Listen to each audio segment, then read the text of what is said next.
Hello, welcome to another edition of That Millwall podcast, Sunday Night Live. Bit of a tough one for the Lions today, going into the international break after a 2-0 defeat at Ellen Road. Before we get into that, there will be other faces potentially joining us tonight, but for now, I'm with our Northern correspondent, the man who will talk us through his amazing bet that he bottled. Yeah, I think. But Ben, how are you? Yeah, I'm all right, mate. Never like losing to Leeds and don't like losing out on money. But apart from that, I'm all right. I'm all right.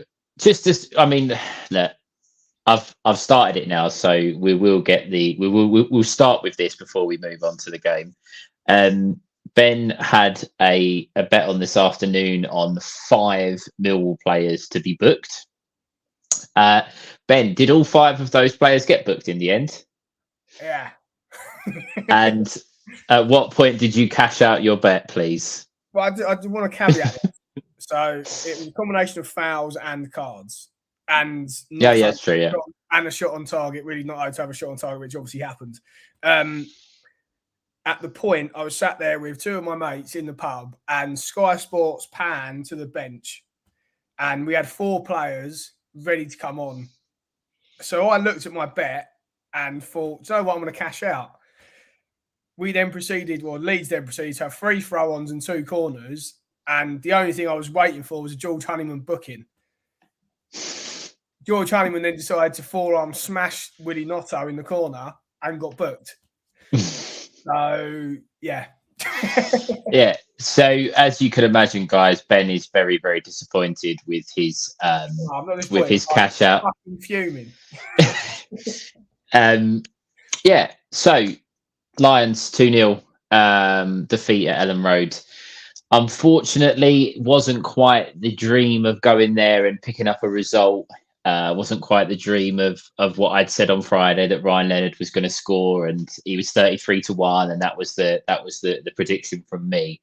However, and I don't know, guys in the chat, I will obviously pick your message up, evening to all you guys. Ben, I don't think overall we played that badly. Nah. What do you think?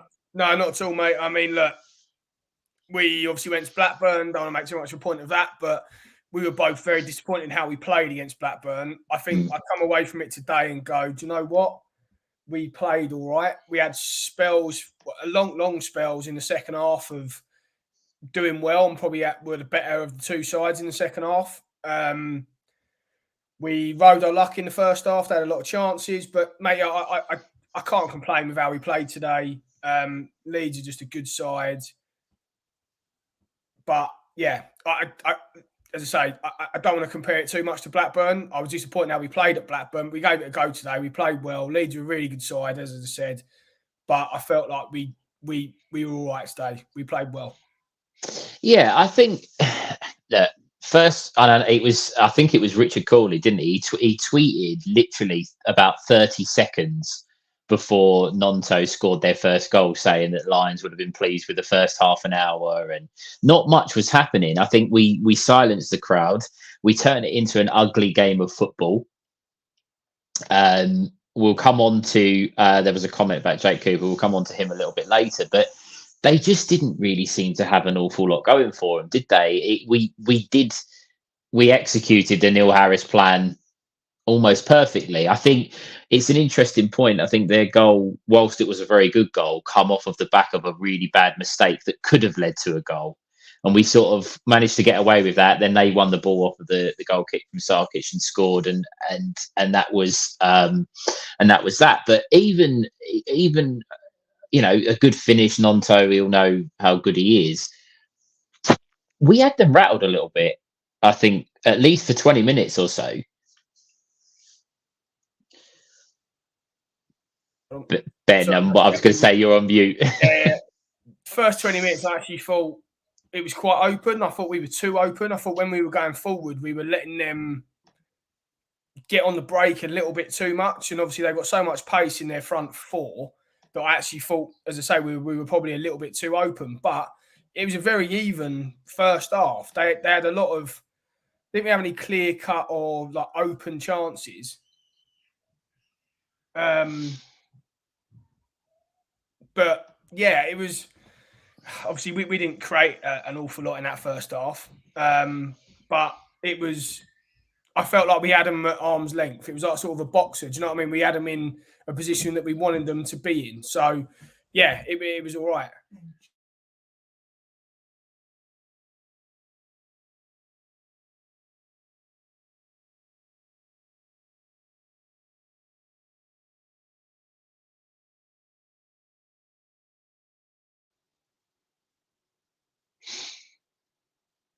I have no idea what's just happened there. The whole thing Right, just went.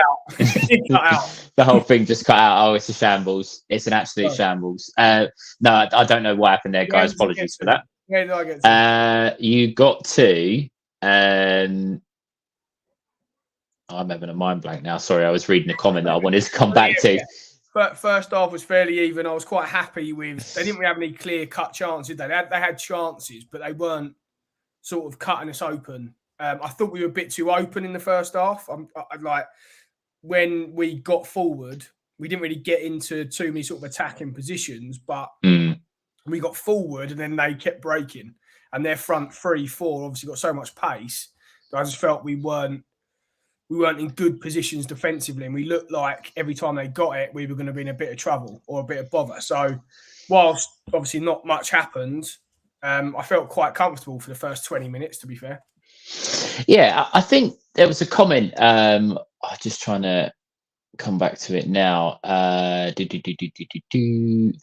This one. Think Cooper had a bet on himself today to get sent off inside 45. Shocking performance, not what you want from a Millwall captain, especially at Leeds.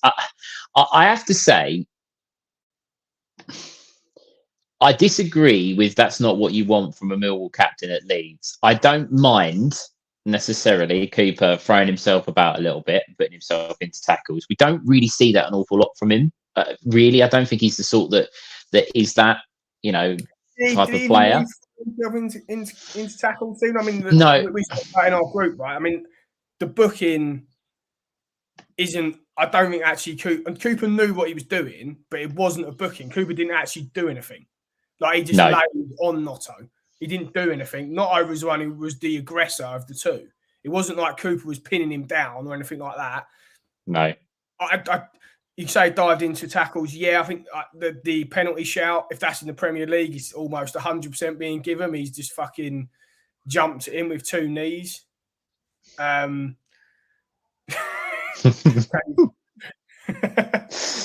I'll go with that, Dan. Did he jump on? Did he jump in tackles? I don't think he did.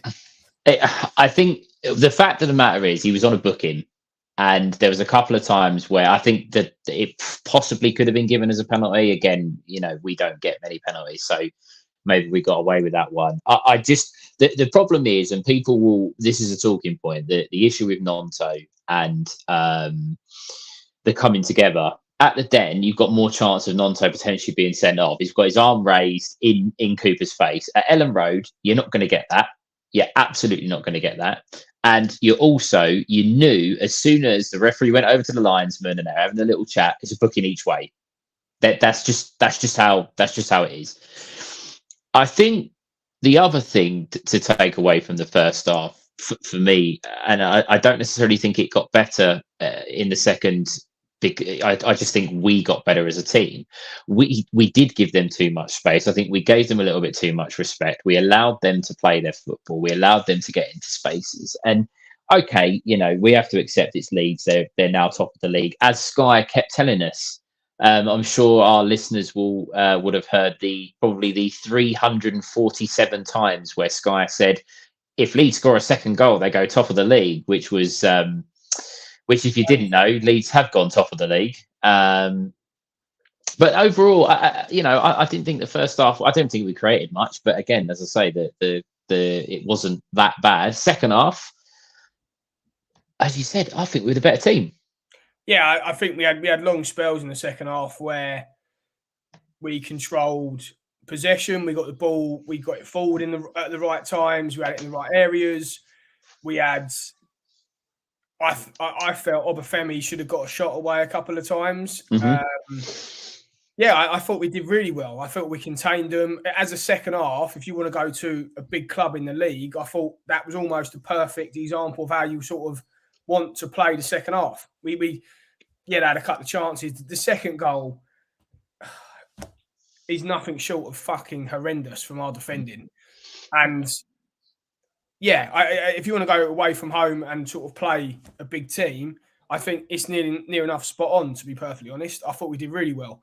As I say, if you want to compare sort of Blackburn to Leeds, if we played like we did today against Blackburn, I think we win comfortably. I really do. I thought, man for man, I couldn't pick out anyone today who had a bad game. You could probably say Coops, but I thought we did really well. And it was a performance where I just didn't want to get spanked today. I didn't want to be pinned back. They had all the possession, lose 3 or 4-0, and sort of be really deflated. As I say, I've kind of come away from it and gone, heads held high. We've done well. Bomber seemed quite not happy in his post-match, but he kind of he's seen what I felt like I've seen in terms of we've had a go, right? And that's all we want from the players and the team now.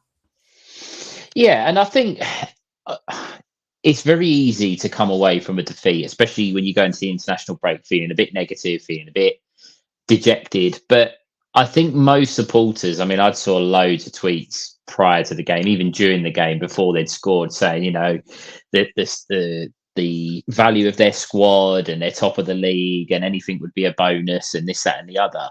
I think when you can come away and you can kind of say, we did all right. I thought Obafemi is coming into his own, as you said. A couple of times he probably needs to pull the trigger, a little bit like at Blackburn. He just hit it when he got the space at Blackburn, but today he was just waiting for the perfect moment to shoot. I thought Sav in midfield was pretty good as well, and Matty Sarkic. You know, all the talk about Meslier being top clean sheets in the Championship. I mean, he didn't have an awful lot to do, but Sarkic today proved his worth. He kept us in the game for. Well, at 1-0, the chance from Somerville should have been, well, it was a good save at 2. He had the Rutter save, which again should have been 2, kept us in the game. I know it might be, some people might look at it as that we're clutching at straws, but there's things to take away from this to go, do you know what? For the rest of the season, we might be all right. Well, mate, as I keep saying, we went on Tuesday. I was very vocal about how we played. I thought we were terrible. But today, I come away from it going, if we play like that for the rest of the season, I just can't see us being relegated. If we have the application defensively, Tanganga again, fucking hell. How much has he improved for a few games? Today, I mean, like last-ditch tackle, he's just, you're now really sort of to see his class in terms of that Premier League difference. He is just next level in terms of, his defensive ability. But as I say, I come away from it when we went to Blackburn going, if we play that for the rest of the season, fuck me, I can't see us win another point. But today, going, if we play that for the rest of the season, we'll be absolutely fine. If we play that against Huddersfield and Rotherham, I can't see anything but 6 points. I know we got West Brom in before that, but there was nothing today, apart from obviously the result, was disappointing. I was very happy with how we performed and played, to be perfectly honest. Yeah, absolutely. And this is, I mean, I've seen a couple of comments about the Sky commentators and punditry. Snodgrass is a prick for accusing Jake Cooper of sending Cooper 3 times. When I saw the pundits, I was like, fuck me. I know. How biased is this going to be? Snodgrass who played for Leeds, Joby McAnuff, who absolutely hates us, and Paul Robinson, who played for Leeds. So absolutely. And do you notice as well how they, and I'm sure our listeners will as well, that Harris was put on first. He was one of the first interviews right at the beginning of the show, talking to the panel, and then it was Meslier, it was Farke, it was the young lad, that Archie Gray, I think it was. It was the lead show. We know that that's what happens in the Championship, unfortunately, when Leeds come to town. But I agree, Carl, it was, and you as well, Ben. You could just tell straight away what was coming. Cooper's been great for us over the years, but now needs to drop a few divisions if he wants to carry on playing. We'll come back to that, John. We'll come back to that. Connor, who was your man of the match, Stephen? Ben, I'll ask that to you as well. But for me, it's hard to really look past Sarkic. I think he was very good. It kept us in the game for long spells. And the other reason I say that is because it's very easy to go, oh, he made a couple of saves. But if you look at the Leicester game at Leicester just before Christmas, where he cost us 2 goals and was all over the place, flapping and positionally, and everyone was, me and myself was saying that under Harris, Bart could have been coming straight back into the team. I think Sarkic has proved us all a little bit wrong, well, certainly myself, and he's also been recalled back into his national side. So clearly, other people are noticing that. Yeah, I mean, just going on the Sarkic point, I thought at one stage of the season that we'd made another very expensive mistake this year. To be perfectly honest, he looked very unconfident. He looked flappy. He didn't look like his shot stopping was up to much. Fast forward sort of 5 games now with Harris, and you just think sort of the complete opposite. He looks solid. His distribution looks all right. His shot stopping looks fairly decent. Probably man of the match. Do you know what? As I said, I dug out Obafemi, but I thought he worked hard. He did well up top. He led the line quite well. He brought others into play. He got us up the pitch. I thought Fleming did all right. There was probably a couple that you could probably say were sort of 6, 7s out of 10 today. But I suppose if you want to pick someone, you probably have to pick Sarkic because he did keep us in the game. Yeah, I think the thing is, when you lose a game, I'm not going to lie. When I kind of don't look at it and go, who was man of the match or who did this or who did that. I would say, as I say, I thought Sarkic was very good. Obafemi had a good game for us, as did George Saville. But I think it's the application. You said it earlier, Ben. The application of the players to carry out the instructions from their manager, and as I say, I think you can't be positive after you get beat, but you can look at the remaining games and go, do you know what? We should have enough playing like that. And I think that's the important thing. People will look at the result and go, we've lost and this, that, and the other. And that's absolutely fine. And I really, really understand that. But this comment I'm just putting up on the screen here. Overall, what we expected. In fact, I thought the second half, that's the best we've looked at times. There were positives, but all bottom teams played this weekend and lost or drew. And that's exactly the outlook that I think lots of people should have. And if they don't, they may want to consider. Because yesterday, I don't know about, I think we put it in the chat, didn't we, Ben? At 5 o'clock, all the teams below us lost or drew. Yeah. And look, it was, we obviously did our sort of pre-record last week, and did I actually think we're probably going to win today? Probably not. But did we have that little bit of hope from the results and performances that we've had? Absolutely. And that's kind of all you want, right? You want to be going into these games with a little bit of hope and a little bit of positivity. And did I have that? Yeah, absolutely. I'm coming up. Oh, I'm coming in a sec. Oh, I'm coming. Did we have that bit of hope and positivity? Yes. Was it what I expected today in terms of getting beaten? Yeah. But was the performance better? Yeah, absolutely. Stephen, I've got to jump for 2 minutes. Little one's going nuts, so I apologise. Yeah, no, you're all right. No, I'll hold the fort on my own, mate. It's absolutely fine.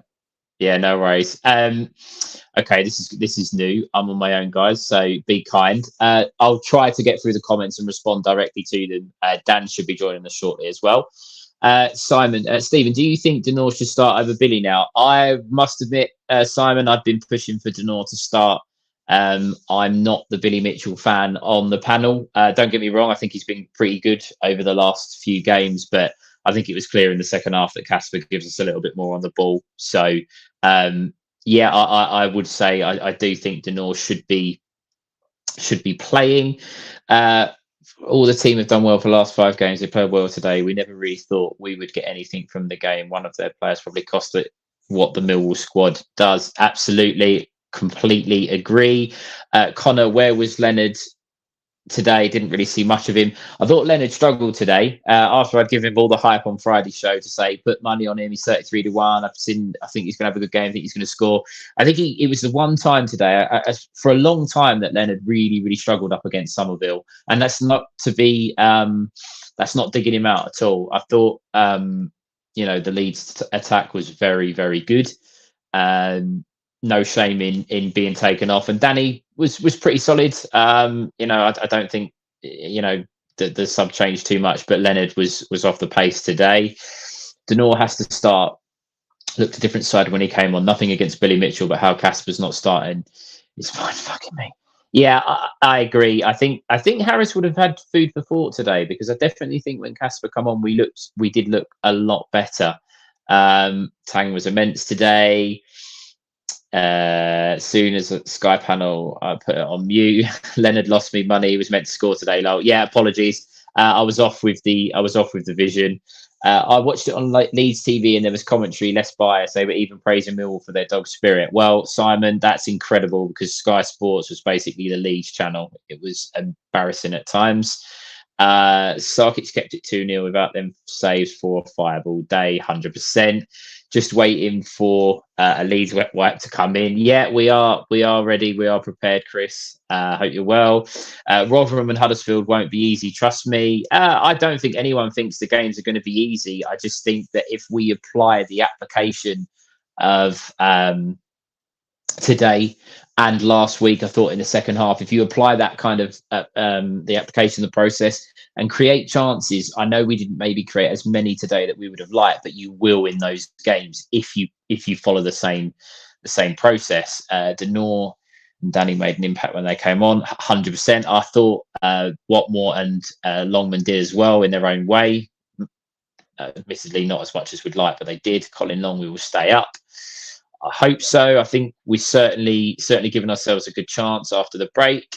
All that panel needed was Rao. It would have been a landslide. Yeah, I actually thought Gary Rao would have been on it today. I was convinced. Or maybe Steve Morrison, I'm not sure. We will do West Brom. God, yeah, Sarkic man of the match might be a ridiculous comparison, but it reminds me of Courtois at Real Madrid a little bit. Poor and costing goals and turning into a good shot stopper. Well, if he turns out half as good as what Courtois did, that would be absolutely amazing. Stop drinking. Under Edwards, we would have lost 6-0. We wanted the Millwall passion and fight, and that's what we got. I do agree. I think this is where, look, and this is just my thoughts. When Harris was appointed, I think we were under no illusions that at that point we were going down. We were struggling, and it was going to take a monumental effort for the team to kind of click, and we needed a spark. To get 10 points from the 5 games that we have, including having to go to Leeds and Southampton, is an excellent return, and I don't think we should really be too disappointed with it. I understand that when you lose a game and you lose to Leeds, it's not great. I'm sure we've all got people. I've got a couple of people, friends that support Leeds, unfortunately, that will have sent me messages and stuff. And yeah, okay, we don't want to lose to them. But if you look at it overall, if Joe Edwards was in charge today, as much as I hate to say it, it probably would have been a little bit of an embarrassing scoreline. So you have to try and take some positives. I'm worried we're light up front. If the Irish lad gets injured, it could tip us over the edge. No fault to Harris. Danny, I agree 100%. We are heavily reliant on Michael Obafemi at the moment, who is coming into his own. He has been called up to international duty, which does worry me a little bit. But you have to. That sometimes you got to roll with the punches. You can only deal with what you've got. So if it's Obafemi, it's Obafemi. If it's Fleming, it's Fleming. If we've got to take someone from the 21s, which I don't know if Harris will, so be it. But I do agree we are a little bit light up front, and it is a little bit of concern, especially with Obafemi going out on international duty. Dan's still being breastfed, isn't he? I'm not going to get into that. You can ask him when he comes on. Sunbird will tackle up, needs some attention, Ben. Again, you can question Ben on that when he comes back. I'm not gonna speculate. Denor has to start. I think so. Baz, thought we frustrated Leeds with our shithousery, especially in the first half. You could see their players were rattled. I agree 100%. The game plan was absolutely spot on for the first half an hour. It was only that they then scored the goal, which again, I know you can't just sit and defend, but we'd silenced the crowd, as we said earlier. They didn't have that many chances really on goal. There's a couple of half chances, but I agree. I thought we were okay for 30 minutes. They get the goal, and then obviously the game changes. Barry, evening. All my concern is, where do our goals come from? Yeah, again, as we just touched on, missing a lot of forwards, which is a little bit of a concern. But hopefully there'll be some good news on those. At least getting them back in April. Obafemi will come back after his Irish call up, and hopefully we'll start turning some of the chances that half chances he's having into some goals. Sorry guys, I am trying to keep up with this and I'm waiting for someone else to join me, because all you've got is me waffling on at the moment. What today's show we're weak, and it's up front with Rav, C, Bradson and Marco out. A good team was bound to highlight it, but it wasn't 6-0 like Ipswich. Yeah, I agree. We are light up front, but I do still think we have some players to score some goals. And right on cue, thankfully, I now have another friend in young Daniel. Dan, how are you? You are on mute. I did have a friend in Daniel, and we'll try that again. No, he's still going. As you can tell, guys, we've had a little bit of a shocker over at that Millwall podcast this evening. But hopefully now, Dan, are you there? Can you hear us? I can hear you. Can you hear me? Yes, there we go. How are you, my friend? Yeah, I'm not too bad, thank you. All right. Yeah, not too bad. Ben was with us, had to shoot off because his little one was going nuts. Yeah, he should be back. On quicker. he should be back with us. We have been covering the game. Whilst I go through some of the comments, can I get your thoughts, or the overall thoughts after the 2-0 loss today? Yeah, first off, I thought we was probably gave him probably a little bit too much respect. I thought we kind of sat off them a little bit. I can understand going up there and sitting off them because they are a good team. They've only conceded 3 goals since the start of the year, and they've won 12 out of 13 games.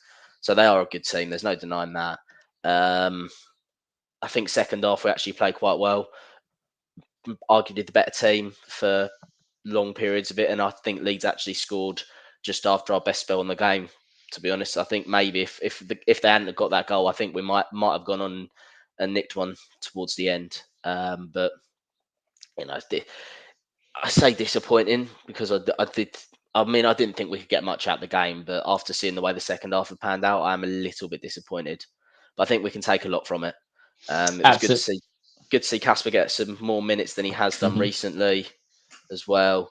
I can see obviously the comments section are banging on about my favourite player, Ryan Longman, about how useless he is.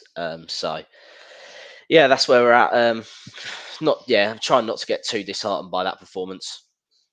No, Bobby, Mickey, I did speak to Mickey a little while ago. There is possibility that he might be joining us live from the journey home from Leeds. He did say he'll be back around 10 o'clock. He is with Omar at the moment.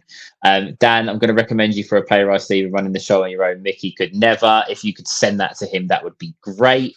Couple of other bits, Dan, before we, you may have missed, or if you wasn't watching it previously, we've given praise to Sarkic, Obafemi. I also obviously went down the George Savile route. I thought he had a good game. For you, who was a standout player in orange or light blue? I thought Sarkic was our best player today. I think he made some excellent saves, particularly in the second half. And Obafemi, I thought he had a good game, but he just felt like to me he needs to get his shots off a little bit quicker sometimes, I think. Sometimes when he gets into the penalty box, he wants to try and beat the man one more time. And just like you've got half a yard of space, sometimes you've just got to take that shot on, mate. I don't really think I can sit there, maybe other than Cooper, and say that anyone actually had that bad of a game today for us, other than Cooper.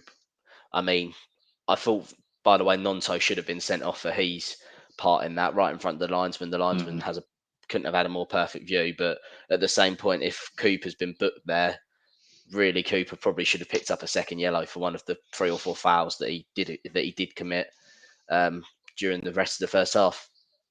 Absolutely. Finn, you can't win them all as long as you put 100% in Millwall or safe, easy. Any thoughts on Coventry Wolves? I will briefly interject here.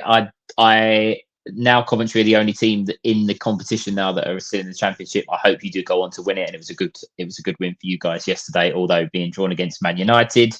It was Man United, City, or Chelsea. So no, I know, but maybe got the best draw there.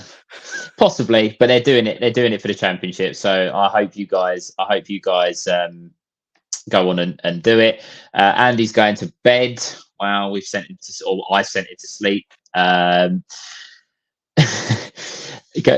Harris is still registered as a player. It wouldn't be great if he come on for the last 2 minutes in the West Brom game. I've heard this rumor that Neil Harris is still registered as a player. I don't know if it's confirmed or if it's someone just having a. I don't think it is, because if he was registered as a player, you could have put so much money on him putting his boots on last season for Gillingham when they'd scored 8 goals in the first half of last season.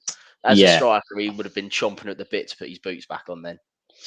Absolutely. Hey, Mr. Pink, how's you going? The camera on the new computer's not good. Outclassed through lack of quality. If that's what money buys you, it's going to take us a good investment to reach Leeds level. Look, I think it's quite obvious, and Dan, I'm sure you'll agree with this, as you've obviously watched a little bit of Brighton with your work, that investment at this level, it's like a Premier League 2. And unless you put in that level of investment to get yourself into the Premier League, but actually then keep going and selling players, bringing new ones in, it is very, very difficult to compete at the top of the league. Yeah, because I think I put it in our podcast chat actually earlier today when James scored the second goal. Reuter, who got the assist, he cost about 35-40 million quid. Dan James was 20-25 million quid. That's what you're up against now in terms of teams in the Championship, with the parachute payments in particular as well. And then we're going to have the new TV deal next year, which is going to be even more money knocking around in this league. So, yeah, that's basically what we're up against. I think, to be fair to him, Nonto, who, shouldn't have been on the pitch. Count how many times I'm going to say that tonight. But credit to him. I think they got a good find on him, because I managed to get him for about 5 million, I think it was. And he was a good player from the Premier League. He's done well in the Championship. So sometimes you just got to tip your hat and say good scouting. Sometimes, hopefully, we've got Mayer on the screen there. Hopefully we might be able to say that about him soon. But yeah, that's it really. The money is the money and the scouting as well, I would say. I think there's 2 elements to look at there, especially because you've mentioned Brighton, and everyone goes, what a brilliant way Brighton are being run in terms of like Caicedo coming in for 5, being sold for 115. Absolutely. We do have a question for you, Dan, in the chat. I don't know if you've actually seen it. It's from Omar. Dan, did you guys Plymouth away? I did, mate. I did. Yeah. Still the best away day of the season. It's no better than today, was it, mate? Oh, I don't know. I don't know if it was the best away game of the season. Well, Sheffield Wednesday, that was good. Southampton. Southampton was quality. Well. I don't know. That 3 very good ones, which is rare. We get 3 very, very good ones in one season. Absolutely. Dan Rees, all our strikers injured then.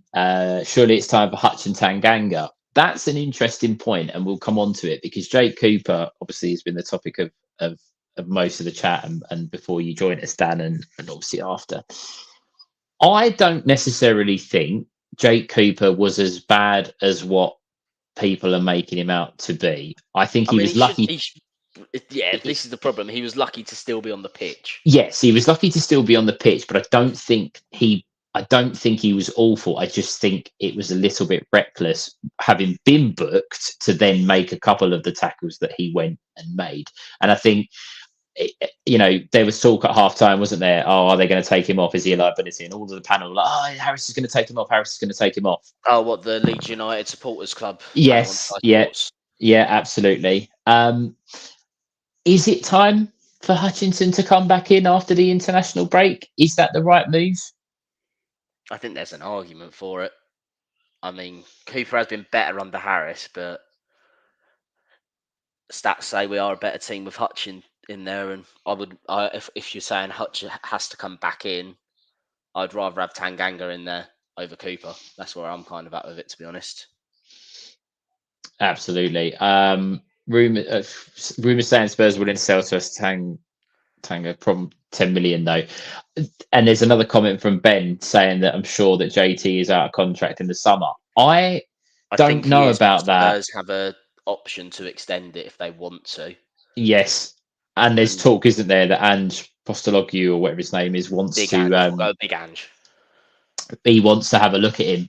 So can understand why from what they've got in their defence. He's kind of quite a similar profile, I think, to a lot of their centre halves.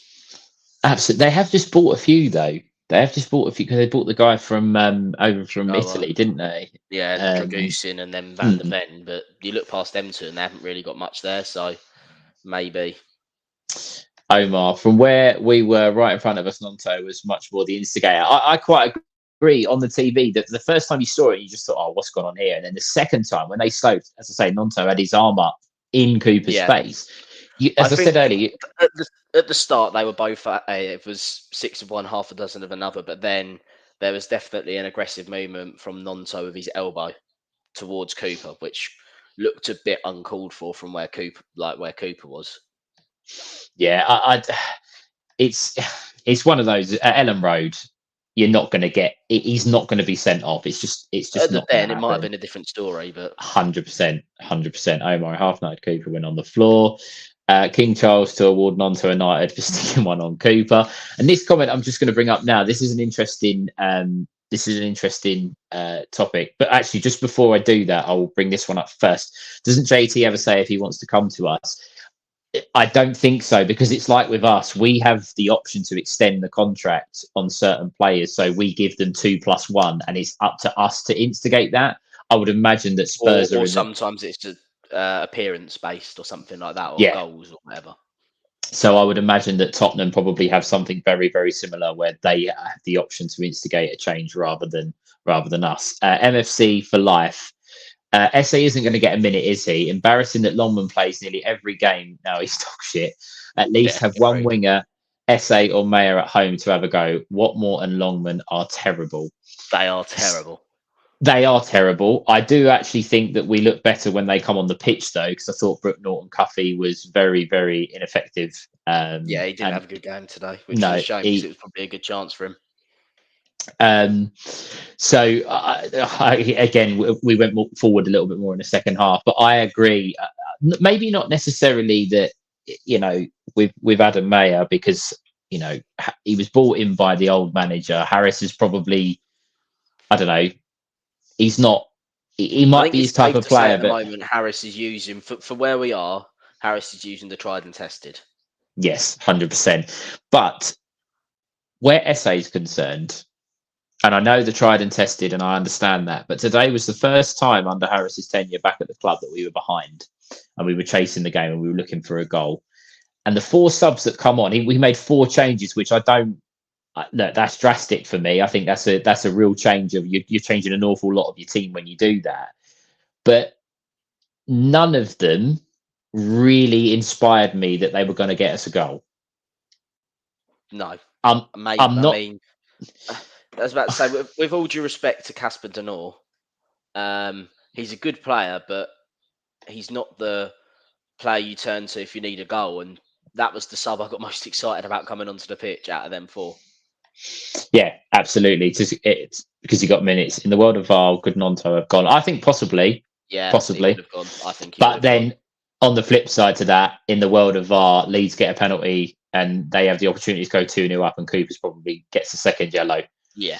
So it swings in roundabouts. Going back to SA again, I know we've had these comments while you speak. Yeah, it's fine. We speak about SA a lot on here, and some people think he's the saviour. Some people think he's obviously not good enough. Other people say he's played under 3 managers now, 4 if you include Barrett, and no one's really given him a regular starting berth. Today would have been an ideal opportunity, and I tell you, in my opinion, why? Because that Archie Gray for them, who's just turned 18, I thought he had quite a good game. He got stuck He's in. a good player. He is a good player, and I'm not Damn comparing right the back. two. That's not where he plays usually. He's a centre mid. No, but what I'm saying is that if you're he was broadcasting his talent, he was very, very good. What's the worst that could happen? And I wasn't at the game today, so I don't know what the feeling was in the crowd. But when those 4 subs were made, if anyone was there, Omar, if you're still in the chat, please drop a comment. But did you really think that those 4 subs were going to actually get us a goal? It changed us and it did make us look better, but I still struggle a little bit with that, and I would like to see a little bit more of SA or Mayer, either of them. But I think SA more likely than, because he's been in and around the club for a little bit longer. Peter, on this, I believe the FL can't take any action because it was dealt with by the on-field official on the pitch by him giving him a booking. That's the situation. That's correct. With, even if it's not a fair punishment, with the difference was with Joe Bryan, it wasn't spotted by a match official. Yeah, 100%. So that's why that's why Bryan was done, which again I don't agree with, but yeah, I think we had this question. I think we spoke about this one last week, Stephen. Cresswell, Tanganga on a permanent. I'm going with Tanganga. I think I'm team Tanganga as well. Yeah, I mean, I think I said from a business point of view, I might go for Cresswell, but if I want the better player, I'm going for Tanganga. Yeah, I think Cresswell is still with. There's still this loving from how he was last year. He's not played an awful lot of football. He's not. I don't know. I just think we've missed the boat with him, and it's time to move on. Personally. Yeah. Oh, we have another visitor joining us. Once he's had a bit of beer, he's getting himself. He's drying his throat quickly. What more is an impact sub? Longman needs to be sent packing. I tend to agree more in terms of the fact that I would have Longman. I would have Watmore more as an impact player. I just don't get what Longman brings to this squad, and the fact Hull was so willing to send him out on loan to another Championship club sends alarm bells ringing to me personally. Well, I keep mentioning it. I did a show with Mickey. We had the guy who does the whole podcast, and he said he was amazed that another Championship club actually bothered to take a look at him. I did the preview for that game. Mm. So we had a good discussion about him. Yeah, 100% sign him in the summer, lads. Don't say that, mate. Here we go. Unfortunately, that is probably. If anyone thinks we can afford Tanganga off the Reds, he's way out of our budget. Again, can I chuck a question out to that? So obviously Edwards brought him to the club. Do you think it was ever in the plan that if Edwards was still here in the summer, we would have signed him on a permanent deal? I think we might have had more of a chance, but I don't know. It's hard to tell, really, isn't it? You don't know how the players are feeling. I think there was a strong chance that we might have. I think that could have been like one of our marquee signings. I still think they're going to try to, but I think if Tottenham say that he can leave the club, then they'll go for it. But if Tottenham say no, we want to keep him, that's the end of that. Really, we ain't got the financial power. Just a question back to both of you then. Michael Obafemi, who was also brought in by Joe Edwards, who is obviously out of favour at Burnley. Yes, okay, Burnley might get relegated and it might be give him an opportunity to play. But do you think there was ever a long-term planning on trying to sign him as well? The only thing I'd say of Obafemi is Burnley are almost certainly going to go down, right? So yeah, that kind of changed the complexion there. Yeah, and he played for Burnley in the Championship, so I'd imagine they may lose. They signed someone, I think, from the Belgian league. They spent a lot of money on centre forward. I can't remember his name. So I'd imagine spent a lot of money on a lot of players, which is where they've probably gone so far wrong this season. So I'd imagine him being a young English centre forward, they may keep him. Yeah. If and when they get relegated would be my opinion on that. But yeah. I'd love to have him. Mm-hmm. But the reason you, Andrew, here. The reason I asked that, just before we move on to a couple more of the comments, and obviously we have to utilise the loan market to perhaps try and bring in these quality players. Do you think that we should be looking at players and identifying those that maybe we can get in a clause to sign them?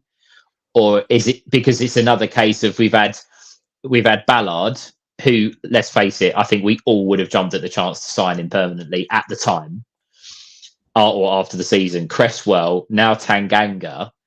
it just seems as if we're just basically putting these players in the shop window for someone else to come in and sign them. Do we need to start trying to implement a way of getting them into the club permanently? Just to counteract that, you're at a point where, unfortunately, that's just where we are as a club. Would we have liked to sign Dan Ballard? Yeah, absolutely. Did we have the funds? Maybe. We didn't want to do it. The Creswells of the world, they're young England internationals. Are we ever going to sign them? Probably not. The Tangangas, unfortunately, mate, I just think that's where we are. We need to try and have a punt on those sort of players that are going to improve us. But if we really want to have a go, then we're going to have to look to sign those players. Do we have the budget to do it? Absolutely not. It's a bit of a catch-22. I was about to say, I think me and Stephen are thinking the same thing here, talking about budgets, because we actually have that leads on to a Leeds fan here, the realist Leeds fan here. Do you think parachute payments are ruining the Championship as a genuine competition? If you take Ipswich's fairy tale season, the 3 relegated teams are 15 points clear of the rest. Yeah, every year I think it's the gap gets bigger. The gap from, even if the parachute payment teams don't go up, you look at the likes of Watford, West Brom, they're still better. They have ridiculous squads. Norwich, they have ridiculous squad sizes, the quality of players in their squad. It absolutely is ruining it. Can we change as well, it? No. You speak about that gulf in class between the divisions. The league leaders, Burnley, who absolutely romped away with it last year and got 100 points, they're going to be coming down now with, I think they're on 17 points now, so I ain't going to get any more than I'd probably say they ain't going to get more than 26 points. Exactly. And to look at it in the bigger picture, you look at the thing like the vote obviously went through recently. If you're the likes of Luton, would you vote for that? Absolutely not. No. Luton are the only team that's gone up and had a chance, which, fair play to Luton. Sheffield United, every year they come up, they batter the league, they look better than everyone else, so they're going to be in the top 2, top 3, and then they're the worst team knocking on that we've ever seen in the Premier League. So, yeah, just for 150p's worth there as well. From what I saw from Leeds today, I'm thinking if that's the best team the division's got to offer. I mean, obviously, I know it's quite tight between themselves and Leicester, and obviously Ipswich are up there. I personally thought Ipswich are a better team than Leeds from what I've seen when we've played against them this season. But I think if that's the best that the Championship's got to offer in terms of what goes up, that's going to be interesting to see what happens in the Premier League next year. I think it's also the point is with some of these with clubs. If you take Hull, for example, Hull have spent a fortune this season in trying to get themselves to the Premier League. They're currently 7th. I think they've got a game in hand, and they've still got an opportunity to do that. But it will start getting to a point that, and Norwich, again, I know they're in the top 6, but again, it's going to be tough to actually get promoted. If you don't get out of this division as a big club, you will be stuck here for a long time if you don't do it the first time. And I think Leeds, Leicester, maybe to a Southampton, maybe Southampton, but Leeds and Leicester have gone, right, we are making sure we're going to bring in, or we're going to keep X, Y, Z players. They refused to sell Nonto, didn't they? There was talk he was going to Everton at the start of the season, and he fell out with a manager, and it was all problems and this, that, and the other. They've gone, no, we're getting ourselves out of this division, and they've kind of thrown the budget at it. But it will get to a point where clubs just won't be able to do that. If Hull don't go up this year, where are they going to go? What are they going to do? Well, there's already rumours being banded about, right, that if Hull don't go up this year, that's it. We've kind of heard that, right? That Hull are having a go this year, and if they don't go up, they're not going to be doing the same next year. They've spent a lot of money, and you've got to be looking at, is that sustainable? Well, absolutely not. Dan mentioned Stoke there. Stoke have been chucking money at it since they've been relegated. Like, they spend north of £10 million pretty much every season without fail. Spend a lot of money every year. Fortunately, again, they've got the owners that want to back it, but it isn't sustainable. Is it good for football? No. But as you say, Stephen, you look at the clubs that come down now. You mentioned Leeds there, but Leicester are the ones. I mean, Dewsbury Hall, I'm not joking. He could be playing. How Chelsea haven't signed him with the amount of money they fucking spunked up the ball is ridiculous. Like he could be an England squad. Like indeed, he was at Liverpool 2 years ago for 70 million quid, and he didn't got like it's just next level. Harry Winks, like he was in Spurs' team for best part of 2 years, right? And he was going to be being lauded about by Spurs fans like he was the next fucking big thing. So you look at all these teams now that we're competing against. It's not. It is almost not about who the people they're getting in. It's about the people they're keeping in the championship. We're just for anyone commenting at the moment. We're going to try and rattle through a few of these comments a bit quicker because we're currently. I've just read that first line. There is no way in hell we were paying Joe Bryan first. Yeah, I've stopped on this comment. We're about 8 minutes behind, so we are going to try and rattle through some of these comments a bit quicker now. But I was just, Charlie, I don't know whether you're allowed to say like where you heard this or whatever. If you can, then obviously be interested to hear it because that's not information that I've been told. In terms of how much Bryan's earning, because that would make him our top earner by a country mile, from what I've heard. So I'd just be interested if you can say. I thought he was on around the 16 to 18,000, but I don't know. Again, I don't know. I'm not. So that's not a confirmed figure. Don't want to throw you under the bus, mate. If you can say, it'd be interesting to hear. There's no way. We offer the numbers that everyone seemed to hear about what Jed was offered, right? Was nowhere near that. So no. I'd be astonished if we were paying Joe Bryan that sort of money. Casper looked tidy today. He did. I think we're going to come back to that bit later on, aren't we, Stephen? Mm-hmm. That one. Mayer over Longman. Can't disagree with anything about that.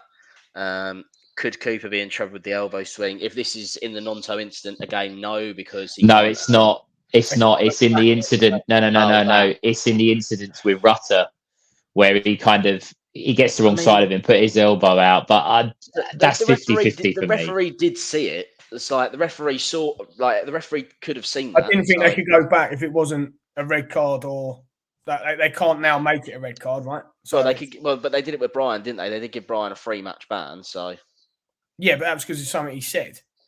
No, it wasn't. It was because of he smashed Sakamoto. I thought it was because it was something he said to him. No. He smashed him in the face. I think if you go back and retrospectively, someone else. If just before when you hopped off, if you don't get a card, if the ref doesn't give a card for an incident, then they can have a look at it after the game. I'd be amazed if they went back to that again. I Ben, would. Question for you here anyway. Is it be a second? You know? Ben, message for you. Yeah, I've spoken to him. I don't need to answer that on camera. Fair enough. Don't want to throw you under the bus, mate. Is Omar driving? I believe Omar is driving and he's drinking. So if anyone wants to report his number plate. I mean, it is quite hard to argue against this. Tanganga would be a very expensive sign if we was to get him. Obafemi is the bollocks. I think he's better than the strikers we've got. He does look to me to be one of the better strikers we've had recently. Don't know if either of you boys want to agree or disagree with that statement. I think he's looking fitter. And I think there's a couple of times that, especially, and we've seen it in glimpses, but there was a couple of times in the first half, and I know it didn't lead to anything, but where he had he was behind the defenders by a considerable way, chasing down the goalkeeper and put them under real pressure. And I just think that we might get him fit for the running, which would be perfect for us, but we might not actually get to see the best out of him because he'll go back. And let's hope he doesn't get injured when he's away with Ireland, because if he does, then we're in the shit then, because we're gonna have to see Ryan Longman probably play on a weekly basis. Or one of us will get our boots out. I'll pay for free. I'll do it. Couple of beers. I prefer Cresswell to Tanganga. It's quite an interesting one. Might get a poll. Maybe this could be something that we go for on social media. Maybe Ballard, Tanganga, or Cresswell. See what everyone votes all over. Exactly. Everyone's like, we need a centre half. It's just which one. We were better after we made the changes. We had that great chance from the corner. Yeah, we did have a good chance from that corner. And I would agree. We were better after we made the changes, which kind of surprised me because, I mean, I was expecting us to be a bit better when Casper came on. I was expecting, I wasn't expecting I think Longman maybe had a slightly better game than I thought he was going to. I didn't really notice Watmore that much, to be honest, though. Just on the on the subject of the changes, sorry Dan, just before I forget this, I watching the game, I said, and I think I said it to Ben and Omar when we was up at Blackburn, that we've not been behind under Harris, and we'd not had to chase a goal. I know against Watford last week we were trying. Sorry, Birmingham, we were trying to get that winner, but we've not been behind. I was actually quite surprised in the fact that the changes were made, and we did look to be more on the front foot. We did throw bodies forward, so maybe, and I know it's only half of a half, but maybe Harris does have a plan B. Maybe there is an option to get us forward. Well, just to add to that as well, mate. Like the thing is, I think the biggest difference you've seen is with Edwards. We would have the spell before sort of at 0-0, right? Most games where we were really good for 20 minutes or half an hour. We inevitably then go behind, and then we would just completely crumble, and it was like, how many are they going to score? Today, we went 1-0 down, but you wouldn't have really known if it had said 0-0 at the time. The patterns of play didn't really change. The game didn't really change. We didn't then sit in. We didn't look like it could be a cricket score. It just looked like it wasn't 0-0, and I think that's the biggest thing. Harris has already obviously instilled some sort of hard to beat mentality or just a bit of mental toughness about us at the minute, which, as I say, I know we went on to lose 2-0, but it didn't look any different going 1-0 behind. And I think that's the biggest change I would say that we've seen. Because under Edwards, if we'd have gone 1-0 down today, it would have been, well, how many is it going to be? Problem is with loan to obligation to buy. Yeah, that's a good point. Even though we're absolutely convinced we're going to sign Longman in the summer, or at least Bennett. Wouldn't be surprised if there's a deal in the pipeline for Campbell as well. The thing is with that, when I say that the obligation with a loan, you've got to pick and choose the right. Let's face it, we signed Ryan Longman from. I'll come back to that in a minute. We signed Ryan Longman from Hull, and we signed Japhet Tanganga from Spurs. You can't compare the two. Why? I think we'd be more. You'd already before seeing them kick a ball in a Millwall shirt, be looking at saying, well, we want to sign the guy from Spurs more than we want to sign the guy from Hull, unless the guy from Hull would come in and bag load of goals. But if that was the case, Hull wouldn't let him go. I think you pick and choose what players that you would implement those deals. But that's where you've got, over the last couple of years, Hull haven't been knocking on the door of the playoffs. They've been in the bottom half of the league. So now they've got an owner that's interested and wants to put money into the club. Exactly my point. So they've now got a bolstered squad where they've gone and got Premier League players, or you've got a player that's coming down from the Premier League that's not being picked. That unfortunately, we're in a market where players' salaries, players' transfer worth are beyond probably what they are worth. And again, unfortunately, we're in a position that we can't afford to probably say to Spurs, we'll pay you £5 million for Japhet Tanganga.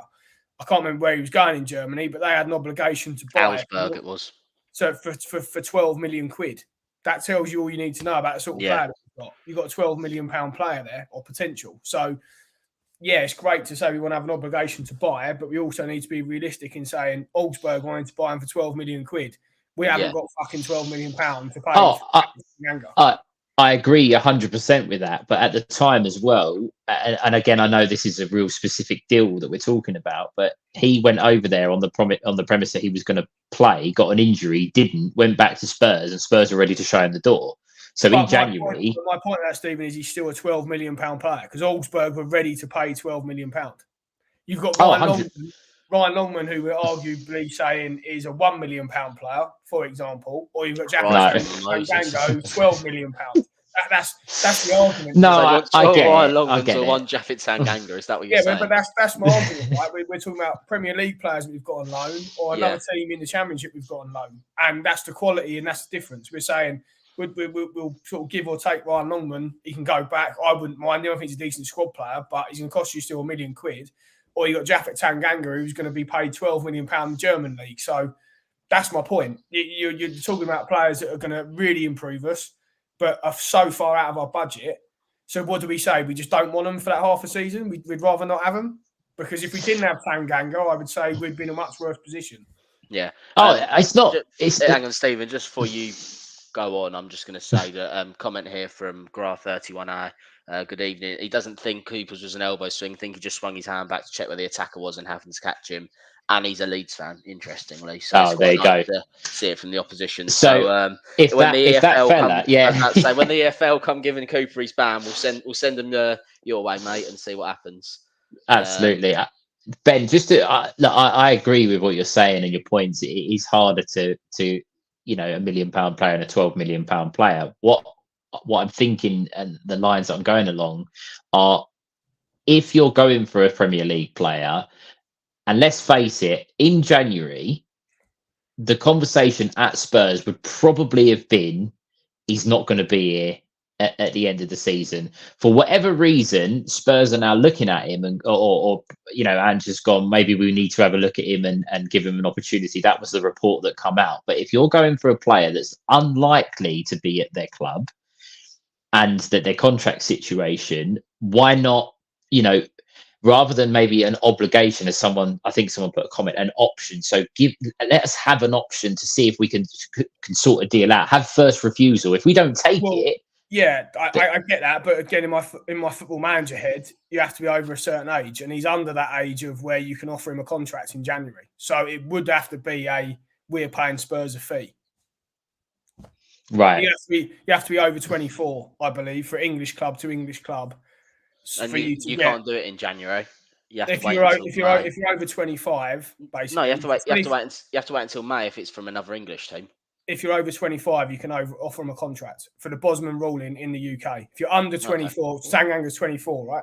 So I don't think. Yeah, I think he is. Yeah. You can't offer him a contract between British clubs. Yeah. He could go to Augsburg on a free transfer because he's out of the UK. You're out of the out of Britain. Yeah. But again, you could have offered him a fee. I get that, but my point of that is we haven't what Spurs wanted from us. If they wanted 12 mil from Augsburg, how much are they going to want from us in January? Yeah, but that just quickly, hang on. I was just going to say you've got 2 years to get out, or you're stuck on a hamster wheel for 10 years. I think that's pretty much spot on. To be fair, I think if one of the 3 relegated teams from last season doesn't go up this year, I think they'll be right up there again next season. Because I'm just going to skip forward a few comments and just say, don't think the Championship will be as strong next year, and I do want to club on to agree. I'll caveat that. You look at the clubs that are coming up; they're fucking big clubs. But I look at that. Like Portsmouth has done really well, but I look at Derby, and I'm like, I'm not like scared. Look at Derby squad and manager, and I'm not scared by the prospect of having to play Derby. We've played Derby loads of times. My whole point of that, Dan, is they're a big side, and they'll attract bigger players, and we'll be able to attract in the summer. They'll be able to pay more wages, and we'll be able to pay. Well, Derby, Derby's kind of a weird example. They're still under an EFL plan, where they have to cap their spending a little bit. But not. I'm sure that isn't counted if they come back up, right? I don't know, but they might be. They might not be. So I'd be surprised if they couldn't play. I mean, I'd be amazed if they couldn't pay players' wages more than we can. I'd imagine their top earners would be as big as ours. Yeah, I don't disagree with that, but. I just don't feel scared, but I don't think the Championship will be as strong next year. I don't think Sheffield United will be. So I'll track this out. Yeah, so the Rotherham go down. Sheffield Wednesday and Huddersfield say we'll just do the 3 that are in there now. Yeah. And Pompey, Bolton, and Derby come up. I would argue they're bigger clubs. Bigger clubs, yes, but does it mean they're better? Like, are they better? No, they'll be able to spend more and attract more. I would say probably not Bolton, because they've been down there for a while now. But I would say Derby might not want to. Like, would Derby want to take a risk with what happened before? I don't think they'll have a go as much as they did before. But I'd still be surprised if I would think Derby's a more attractive proposition. I'm not saying Derby if they do come up, because I do think they will come up given their result yesterday. I don't think they'll be the whipping boys of the league, but I don't think they'll do any better than Sheffield Wednesday would this season, for example. No, probably not. I'm more thinking players and who we can attract versus who they can attract. Do you not think though that that you both make valid points and you're both right together, that the league probably won't be as strong because you're not going to have the 4 teams at the top of the league that are absolutely tanking it? Because I don't think the teams from the Premier League that are going to come down are going to be as good as what Leeds, Leicester. But to caveat that, Sheffield United and Burnley, every time they've come down, I know. The league. So they're going to walk the league again next year. I don't know. history would suggest that, but you've also taken into account if Norwich don't do it, they're going to lose some of their better players. If West Brom don't do it, they're going to lose some of their better players. If Hull don't do it, now. So that changes, right? They still, if they don't do it though, their players are still going to move on to if they get the opportunity to go. Do you really think that players like Jaden Philogene is going to stay at Hull if the Premier League really come calling for him? Not so much Hull, but West Brom. Yeah, that will change now, right? Because obviously there was rumours about them being completely fucked this year if they don't go up, but they've obviously got new owners now, so that's going to change. Yeah, I don't know. I don't think. I think you're both right. The league might not necessarily be as tough in the sense of the bridging quality of the teams at the top. However, the teams that will replace whoever get relegated are likely to be stronger than your Rotherhams, than your Huddersfields. So I think there's a hint of truth in both sides to that. In both sides of that argument. In other news, I'm making friends with Leeds fans from Mark here. Good evening. If that's the Championship, the best to offer. Listen, I don't watch Leeds on a weekly basis, okay? Despite how much you're on Sky Sports, I do not watch Leeds United on a weekly basis. I'm only going off what I saw today and what I saw in the reverse fixture at the Den, pretty much. And from what I saw, Ipswich were the better team over the 290 minutes of football that I watched. When I watched Ipswich v Millwall for 180 minutes this season, Leeds v Millwall, I've been more impressed by Ipswich when I've seen them play. I was going to say, Ipswich fucking destroyed us for 2 games. I didn't feel at any point today that Leeds were tearing us apart. No, exactly. So, But they kind of did at home. They did batter us at home. Yeah, but Ipswich battered us home and away. So yeah. Yeah. We have a league one. Yeah. Well, I'll go back to that last. What was Mark's last piece here? We're the 16th richest club in Europe. Well, fucking congratulations. You're still in the Championship. That means you don't need your parachute payments, mate. So you don't need your parachute payments. Still in the Championship, mate. Wind your neck in. Here we go. Look at Coventry City up front. You can tell Ben's had a beer. Look at Coventry City. They think they're such a big club, aren't they? Up front, Hadji Wright and Ellis Sims, and we have nothing. Well, the reason they have Hadji Wright and Ellis Sims, if you rewind to last season, was Victor Gyökeres, who, that was great scouting from them to get him for $1 million, and they sold him for 25, and they have reinvested that 25. And I think they spent, I think it adds up to eventually, if they get all the obligations and add-ons and stuff, I think it's about 15 million quid for them two combined. So you would be hoping they're scoring goals for you and scoring on a regular basis. And that is exactly what I was talking about earlier on when you talk about we're looking for a way of, keeping up with these clubs and balancing the books a little bit more. Coventry identify a player, sell him for big money, bring in 2 players who are helping them to 8th in the league and the semi-finals of the FA Cup. Yeah. When we lose a player, we lose them on a free, and that's it.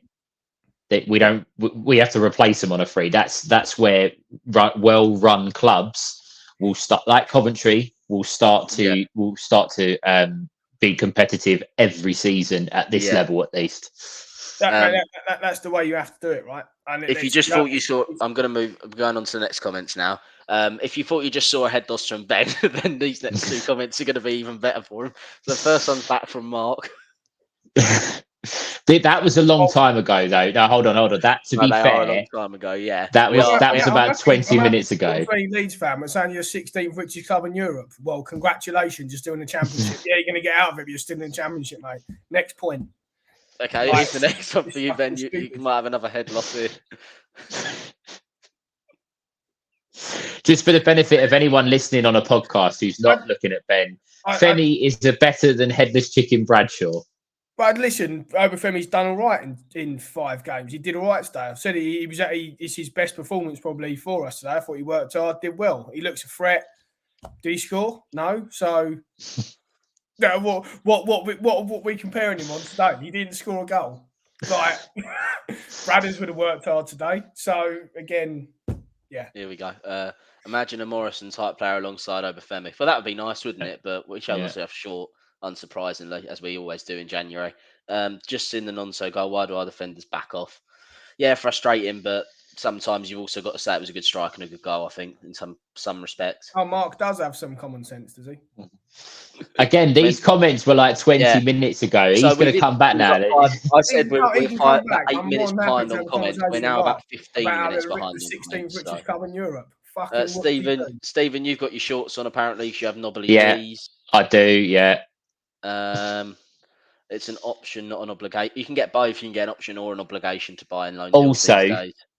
Also, I am going to do this because I know there's probably comments coming up. It's not me that's in control of the comments at the moment. It's Dan. So if you're going to aim any hate at the comments being behind, it's that way.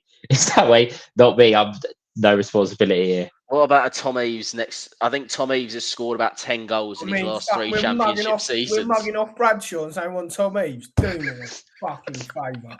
We're moving on. The better Tango does for that's how it is really. I think Dan's pretty much right there. Ben, you need to play more Football Manager because 24 means they can join us at the end of the season for free. It's 23 and under. Same thing. It's what I said, mate. 24, 23, same thing.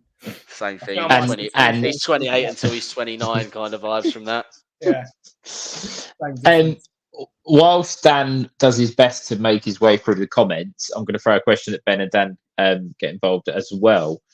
So 8 games to go. I know there's a couple of teams that have got 9, but they're above us, and I don't think none of them really make any difference to us. 8 games to go. Yeah. 4 points off the relegation zone, and we still have to play a few of the teams, Huddersfield and Rotherham, specifically Plymouth as well.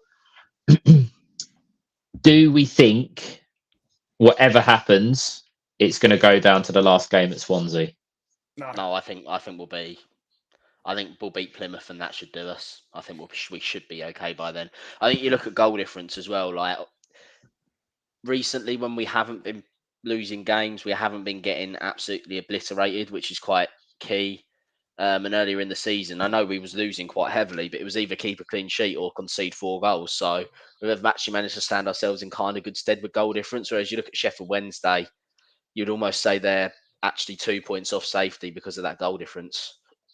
So that could be important. So I think given our goal difference is decent, I think we'll win a couple of games. I think we'll beat Plymouth, and final day in South Wales would be a no contest kind of game. And then a follow-up question to that. Right now, Rotherham aside, because I think we all know that they're going to be... Can we offer Ben a right of reply quickly, please? Can tell Ben's on the Stella tonight, very vocal. I'm just allowed to be on tonight, Dan. It's nice to be invited, mate. That's all it is.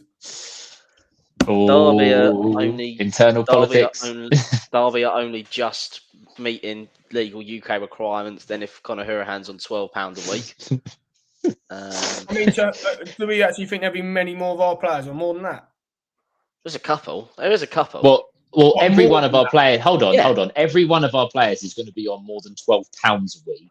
Let's get that right for a start. But yeah, I think you'd be surprised on the wages that some of our players are on. I reckon. I would say. I'd love to know what Longman's earning. I don't. I mean, you would, because I reckon your head would fall. I would say, correct me, and you might shoot me down a little bit. So more than 12k, I reckon you could probably name 6 or 7 at least. I reckon I could. Ben? If we've got 6 or 7, Jesus Christ. I reckon 4 at most. I don't know. I reckon, considering that the portion of wages that we would be paying of the likes of, I would say, Obafemi and Tanganga. Okay, I didn't have them. I just meant our own players. So our own players, I reckon you're looking at Fleming. Yeah. Joe Bryan. Yeah. This one might be a little bit rogue, but because he's been there a long time and he's captain, Sean Hutchinson. Possibly, I can see it. Yeah, I wouldn't have had him, but yeah, go on. Casper Denor. Yeah, I'd Casper in. Again, because of the longevity, and this one might be a little bit of a rogue one, but Jake Cooper, because he signed a new deal as well. I would have anticipated Cooper. I'm not sure about Coops. I think he will be on there. I think he is. And the other one that springs to mind again, and this is another rogue one, would be Matty Sarkic. I was about to say Sarkic is Yeah, I one I had wouldn't on have my Sarkic list as in well. there either, but maybe. I just think that we've got to a point, and it's similar. And again, guys in the chat, I'll find out. when we get to it, guys in the chat, how many players do you think that we have at the moment on our books that are Millwall players, not loans, that are on £12,000 a week, but or more? When I say that, Ben, you what you spoke about earlier is nailed on. Is that for us to improve as a football club, we have to have investment in the playing squad. Now, whilst that might not necessarily come in transfer fees, you still have to compete with wages for players, and I think that's where maybe. So let me turn that question around, Steve. So we've got 12k now, and we said about the teams that would come up. So even if we have 6 or 7, I'll turn that around, as I say. How many do you reckon of Pompey or Derby would they have? Because I reckon that would be at least double figures. Isn't there a rule in League One, a limit on that's gone, right? The League One. Okay, then that's Portsmouth. So that's my point. If they come up, how many players do you think they would have on more than 12k? Because I bet I'd bet it'd be double figures. I think Bolton have got quite a lot of players. Not so much Bolton, but say Derby and Pompey. I think Derby have a lot of players around 12 grand a week because of their restrictions. That's my point, mate, right? So we're saying now we've got a senior squad and we're only saying maybe 7 or 8 max. And then you're saying Derby are going to come up from League One. That's exactly my point. I think there'd be a lot from that squad and they'd be able to attract a lot more. I mean, we may be wrong as well, just to point out there. And some of the guys that when we get to it in the chat might turn around and go, you know, good evening, Chris. Stephen, you're full of an example. By the way, on YouTube. Oh no, I'll tell you what. If you don't follow Chris on Instagram, the picture he's posted off of his weekend break today, he's nailed it. He's absolutely nailed it. In Gillingham High Street, or wherever it was. Well, do you want to put somewhere? I'm not going to do Chris like that. I'm not going to do him like that. Tell you, looking sharp. Because you've nailed it, according to Chris, which is obviously very high praise to get. Your example is I've heard he's gone to Turkey to get his teeth done. Can you deny or confirm, Chris? Oh, Ben is literally, he's calling everyone out. We're going to have to kick him off in a minute. Am I kicking off? AT, am I kicking off? I'm just and another one for you as well, Ben. What was the oh, sorry, I didn't even see the quote from Chris. Can you put that back on there? Yeah. Stephen, your Philogene example was a perfect one. Hull been able to attract someone we never could with excellent resale potential. And that this is what I was talking about. And again, Ben, your points are valid, and maybe I'm looking at it from a slightly hopeful point of view. But it's the same in business, in anything, to speculate to accumulate type thing. You have to be willing to take a little bit of a risk. Now Hull were lucky because they were in a position where they were already kind of on the cusp of the playoffs, so they could say to players, look, come in and try and get us over the line. Text me. Yeah, I thought so. So yeah, they were on the cusp. So they had the luxury. We're going, look, we're in a potential relegation battle. Please come and save us. I was saying, look, come and try and get us into the Premier League, and we'll be able to offer you X money and blah blah blah. So I understand that, but I think there has to be an element of identifying a player, and whilst it might be a little bit of an outlay at the front, you're going to have to try and take a risk. I get that you could say they tried it with Nisbet, it's not worked. They tried it with other players maybe that they brought in that haven't quite, like, for example, our good friend Andreas Vogelsammer. Again, maybe not looking for resale value, but spending money on players to come in and try and make us better. That hasn't worked. But I think you still have to keep trying to do that if you want to improve as a football club. Yeah, 100%. It's the only way a club like us is going to improve, get better, be able to reinvest in the squad, right? And I always go back to the Fleming thing. I get there's a mitigating circumstance around it with JB, which happened, but exactly that point there, LH. Yeah, we could have and should have sold Fleming. That's the whole point. You buy Fleming you has buy from Fleming has smaller- got a lot of points for us this season with his goals. Yeah, but Dan, but you can't look at it like that. You've got to look at what's going to be better. There's two sides of a coin, mate. I think you do have to look at it like that. Could you have So said that? Okay, so fine. So we're talking about buying players on a resale value. So if we'd have signed Charlie Creswell for £4 million and someone had offered us 16, we'd have turned it down because it'd have won us some points. You can't look at it like that. No, I'm not saying that. That's what you just said about Fleming, isn't it? Well, yeah, I know, because you can look at it. It's easier to look back now. Don't get me wrong. I couldn't say that at the start of the season and go Fleming is going to win. But that's exactly my point with Creswell. It doesn't matter who it is, right? You sign the young player. I do get what you're saying. I'm not disagreeing, but it's like Fleming has won us a lot of points this season with his goal contributions. So yeah, but could you have said that we would have invested players that we could have signed for X amount by selling Fleming? That's say, but could you? I mean, you'd like to think if we'd have sold Fleming for 12 million and signed a striker for 3 million and another attacking midfielder like him for 2 and then a winger for 2, so you would like to think we would have. Point. So we can't bark on about signing Cantallard, signing Charlie Creswell because they got sell-on value and then going, but they might have kept us some points. Yeah, but that's the whole point of signing young players. Yeah. We've signed Fleming. We all don't think he's going to be here for 5 years. We've had a really good offer. And as I say, if you look at it percentages, I don't know what the increase would have been from 1.2 or 1.4 to 10 or whatever the numbers were from Burnley. But I don't need to be fucking Einstein to work out. It's a pretty hefty percentage increase. Yeah. So you've got to look to sell someone like that from a business perspective. That's all it is. And if you sign those sorts of young players, you've got to realise you're not going to have them for 2-3 years. No matter how many points they win or lose you need to move them on. I do get what you're saying. I'm not disagreeing with you. I just thought I'd bring another side of the argument to the table. And I get that, but you can't. I don't think you can ever look at it like that because then you'd be there all day, right? We're not that sort of club. We have to try and buy low and sell high. We had an opportunity to sell high and we didn't take it. Yeah.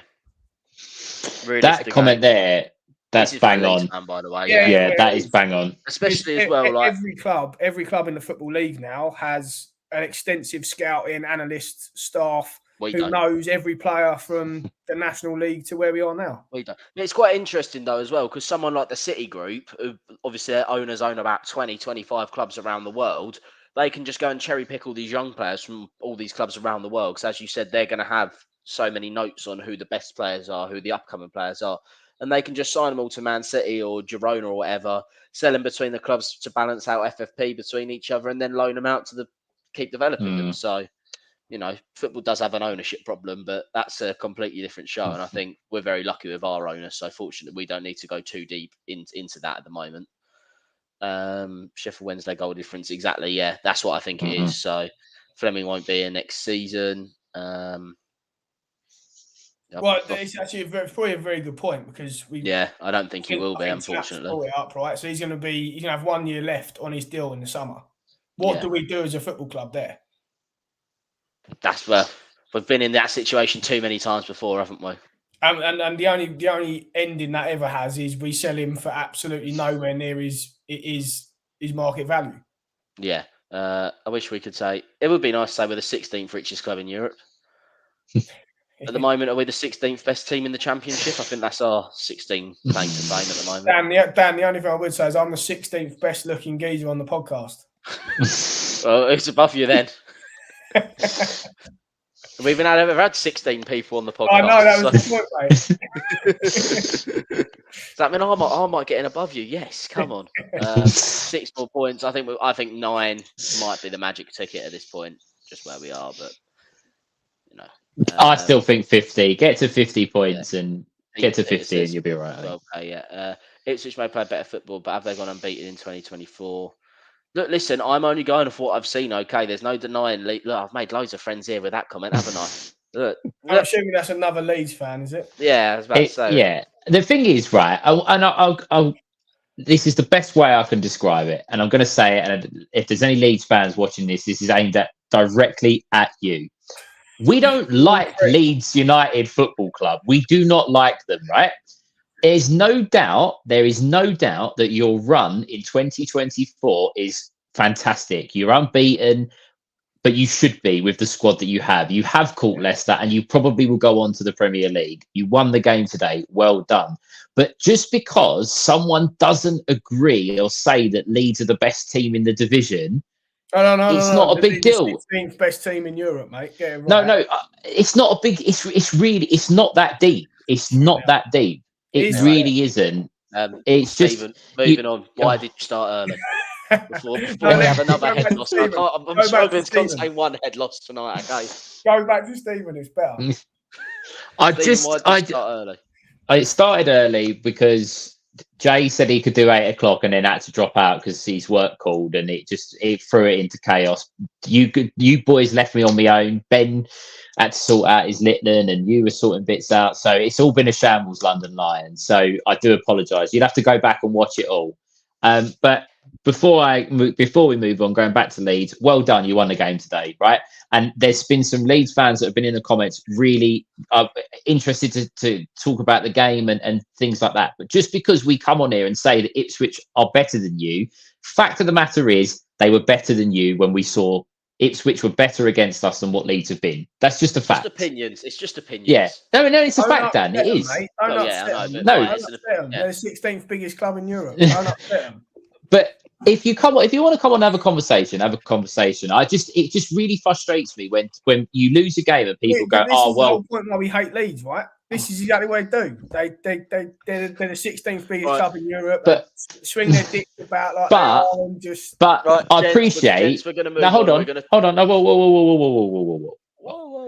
Before we do that, if any Leeds fans are still watching this and want to have a conversation about the game or your thoughts or on us for our season or whatever, absolutely fine. Get involved. But we're not on here to talk about why we think that Ipswich are better.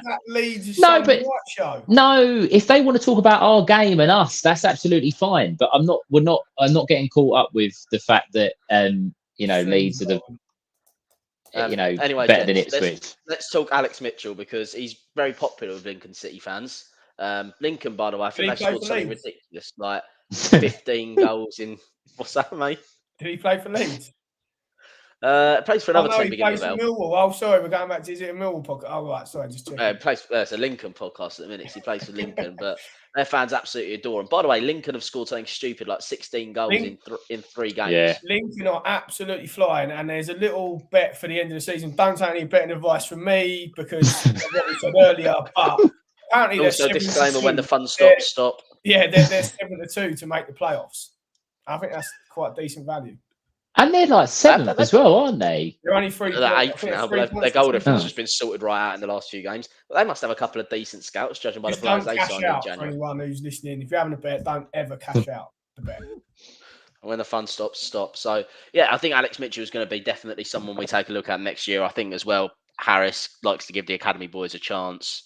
So I think that's going to be someone we have a look at. If I was on 10k a week, I'd be playing like Maradona and partying like Maradona as well. Good on you, Connor. I was about to say, yeah. Apparently, our highest paid player is Campbell on 18k. Most of that would come from Luton. Well, if we're going off what players are actually contracted to, I'd imagine Tanganga and probably Obafemi are both on more than 18k. If I would have to guess, but yeah, and I would imagine Brooke Norton-Cuffy probably is on a fair old whack at Arsenal because they pay good wages as well. Oh, watch out, Benny's got beer muscles on. Savile is on more than 12k. Peter, just so you know, I know this website that you're listing off all these salaries from because someone, Terry, good evening to you, very kindly just sent it to me on Twitter. I've had a quick look down there, and what more being on 12k is not a number that I've heard. Just so everyone's aware, I'm just going to go back to this comment from Simon. Watch out, Ben has got his beer muscles on. A couple of weeks ago, I had a few beers with Ben. He's a softie, really.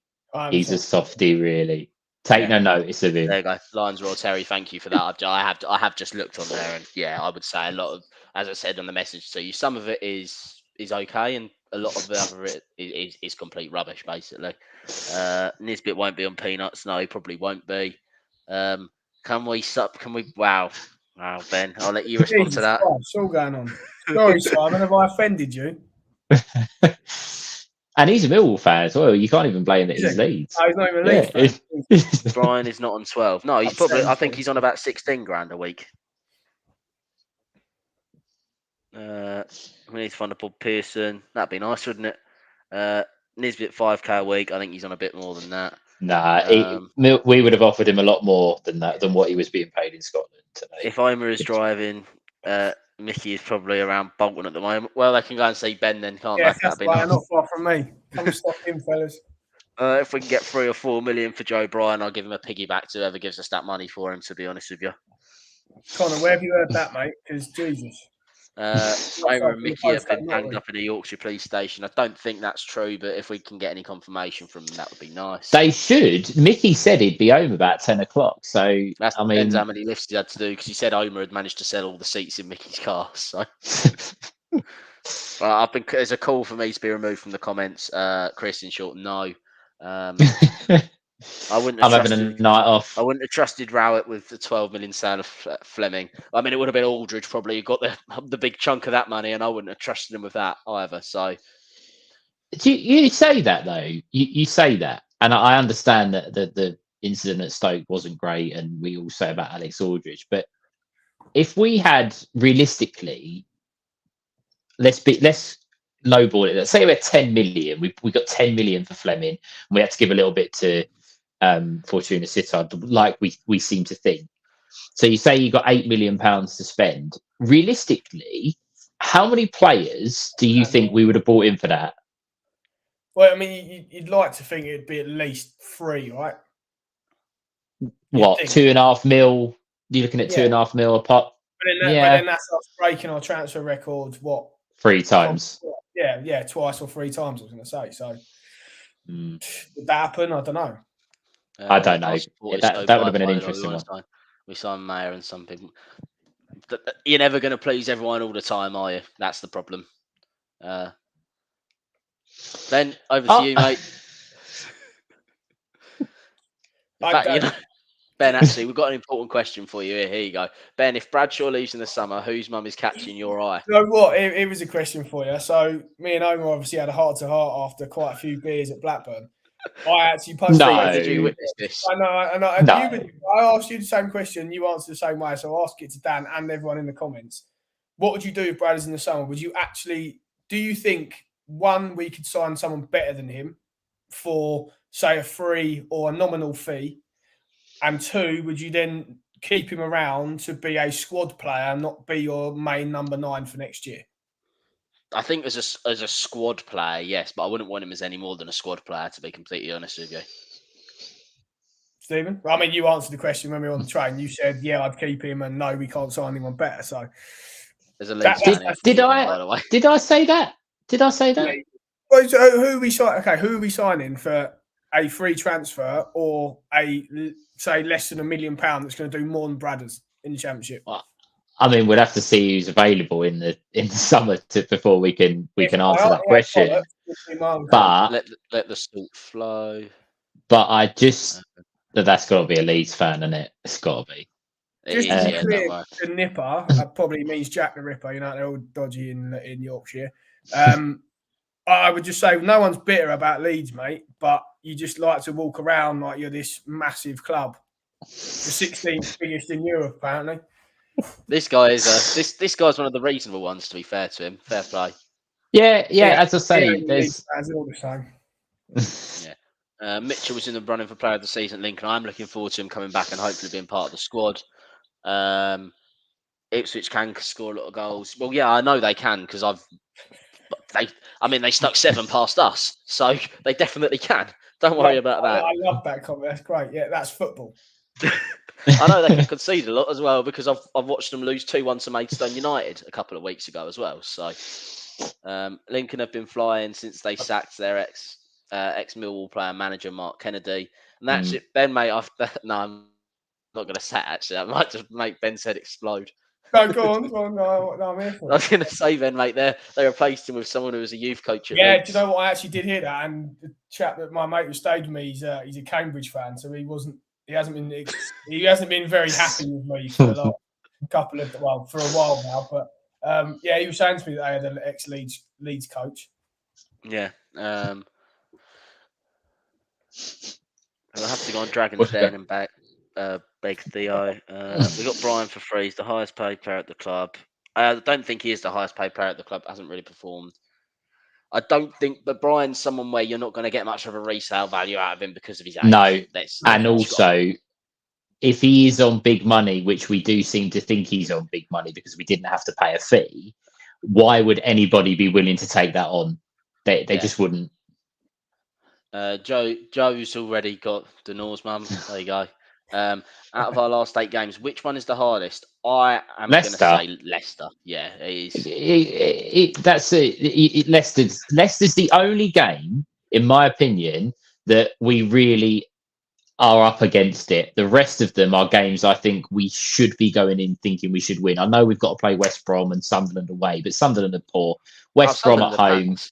Yeah, West Brom at home. I know they're going all guns and that, but yeah, take Leicester out of the equation. We try and win all of the other games. You're not going to, but I'll tell you one thing though. Like I actually watched back our pre-season prediction video. I think it was actually us 3 and Omar that did the show that night. And boy, when us 4 sit down to do that show at the end of the season, react to our predictions, we're all going to be shamed for it. I think the audience is going to have a great time. I think I said 12th.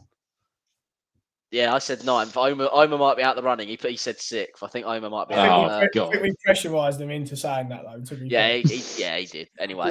No, we didn't. We definitely didn't. He was definitely telling everyone we were making the playoffs. He still is now, I've heard, on the way back from Leeds. Bradshaw had one good season at 5, get rid. I mean, it is hard to argue. I just think, as a squad player, I think it would be quite a good one. Neil Harris. There you go. There's someone would rather see than Tom Bradshaw. Open question. What does Millwall need to do to find undiscovered players of high potential? That's $1 million.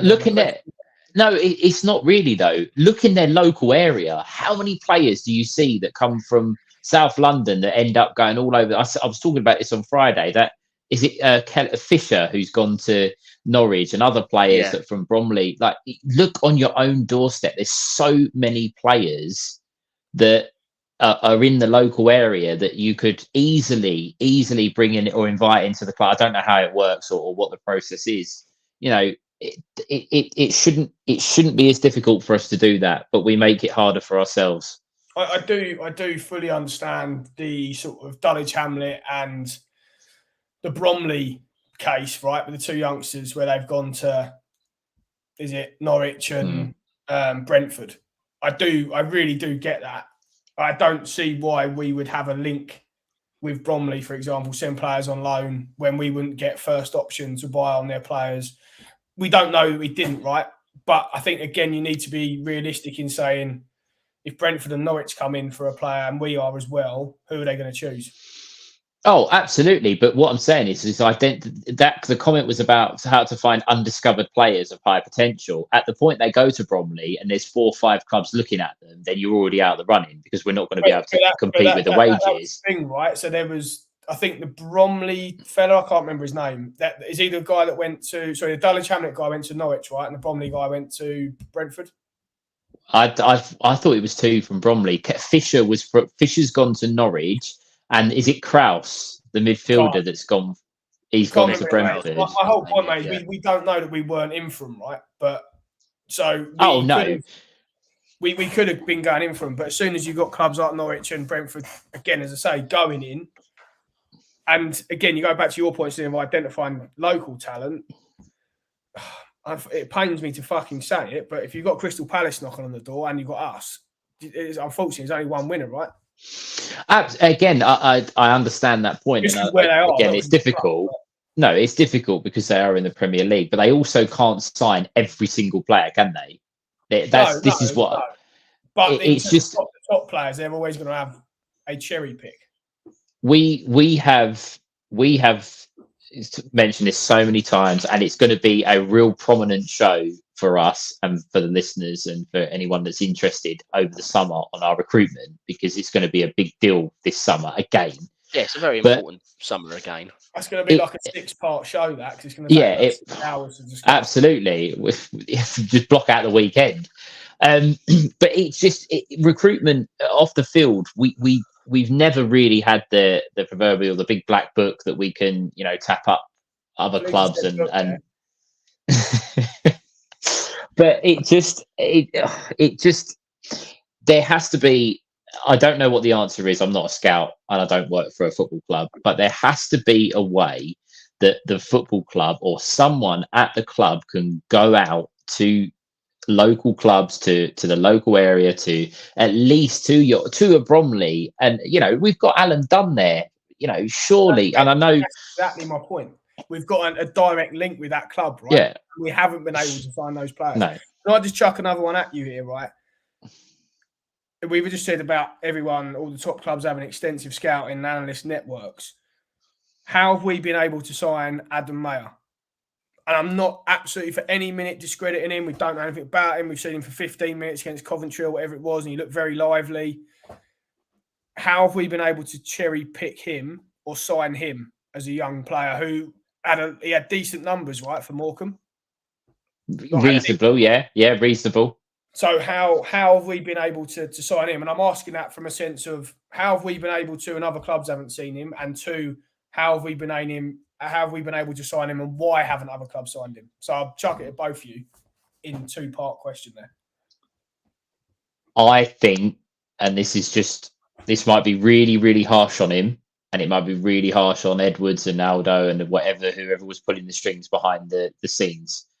But do you honestly think that there were many Championship clubs looking at a League Two winger? Well, that's a loaded question. Right? So that's one thing. The second thing is, and this is a bit of a cop-out answer, I don't know how we've identified Adam Mayer or why we'd identified Adam Mayer. Maybe Edwards did see that we needed a winger. I think it was obvious that we did. We all said it for months that we needed one. So that's the route that they'd gone down. Why him? I don't know. And again, I'm not gonna throw him under the bus. I actually think that Mayer could well be a really, really good prospect. He could really, really be someone that does come good eventually. But you do have to question, as you said, Ben, if Norwich and Brentford are coming in for players from Bromley and we're out of the question, and this is just a big if Lincoln and Shrewsbury are going in for Adam Mayer and then all of a sudden Millwall are in the question, he'd be an idiot not to jump. He's jumping up 2 leagues for a start. His wages is probably a bit higher than, it will be higher than, do you know what I mean? So I don't know how he was identified, but I also think that we've worked on the basis that other clubs do it to us of be the bigger fish. We've done it with him. But I suppose my point there is a loaded question. So why haven't other local clubs to Morecambe, your Blackburns, your Burnleys, your whoever's, right, in that sort of northwest area, looked at him or known of him? I'm just playing devil's advocate, right? And I'm just chucking it out there from the local talent point of view. And how have we been able to identify this young lad, as I say, who put up decent numbers, or what we'd heard about as decent numbers? Dan, what's your thoughts? What Dan Riggs has said here, mate, about how we found him. went to Blackpool for the weekend and went on a piss up. Yeah, I think you lads have kind of said everything that that needs to be said on it. To be honest, we know where we kind of sit in the food chain, if you like, and it's happened to us in terms of our absolute best youth prospects have both been pinched by City recently, haven't they? In terms of Giabi and Edoisi, we don't even get to see him in the first team. I think that kind of says a lot, really, about where we are in the chain in terms of getting players. So reading between the lines of both your answers, without saying it, is we don't think he's actually that good. And we don't know. We don't know. I think we don't, mate. I can't tell you if he's any good or not because I wasn't a big watcher of Morecambe before January, and I haven't seen him play that much. That's exactly my point, right? So that, as I said, we've got all these clubs. We're saying now every club's got an extensive scout and an analyst network, and we're the ones who've picked up Adam Mayer. If he's that good, how's it happened? That's kind of what I'm getting at. And sorry, I don't know, and I'm not discrediting the young lad. We've seen him for 15 minutes. He looked bright. He put up decent numbers for Morecambe. I'm just playing devil's advocate, right? And I'm just chucking that out there to what we're talking about with young talent. If he's that good, how have we got him? Well, Tunbridge there says MFC Mayer is an Aldo signing. we was after whilst Rout was here. We were linked with last summer, and I'm also just going to put up this comment, and I'm assuming this is a Leeds supporter. Deluded about Cooper, had his arm around Gnonto and not letting him get up. I've listened to all opposing team podcasts and have to see Millwall fan podcasts are the most deluded. Well, Andy, thanks for giving us your time this evening. But if you cannot see that Gnonto raises his arm into Cooper's face, then I don't know. I don't know what to say to you. I mean, if someone did that to you on the street, you'd want them to be charged with GBH. Absolutely. Don't get me wrong. After that incident, Cooper maybe was lucky to not get a second booking. But let's be honest, mate. The referee gave you everything else. So, you know, I mean, there was one point in the game where we literally took a corner, and as soon as Sav kicked the ball, the ref blew for a foul. The ball hadn't even got into the box. So, yeah. Thanks for. Because we're playing both sides here, right, Stephen? I'd like to shout back to Andy and go, how the hell do you think Cooper did anything wrong there? As a football fan, not as a Leeds fan, what did he do wrong? If Andy could come back to us, I'd love to know. In that incident, not. I know he should have been sent off for 5 tackles after that, but in that incident in the corner, tell me what he did wrong. Madness. Dan has done an amazing job of catching up the comments. Managed to catch up, he has up to date with it. We've been going for about an hour and 45 minutes. I'm going to do one last topic, a brief one before we do wrap up final thoughts and whatnot. I touched on it earlier about the 5 games under Harris. We've got 10 points. We'd have all taken that, including Southampton and Leeds away. 2 good home wins in there as well. After the international break, do we expect? You guys seem to think that we'll be safer a little bit sooner than the end towards the back end of the season. I'm not sure, but do you think at that point you might see Harris tinker with a team and have a look at some other players for if and when we start preparing for next season? Hopefully, yeah. I'd like to see May get some more game time. SA and Amaku, I think they're the obvious ones. And in terms of, I mean, I hope he's not here next season. But if we're not planning to sign Longman, then once safety's secured, he probably needs to disappear out the team. To be completely honest with you, Harris clearly seems to like him. It clearly seems to be a player in there. Because No. You know I don't like Longman, but 3 managers have consistently given him game time, so he must be doing something in training to warrant it.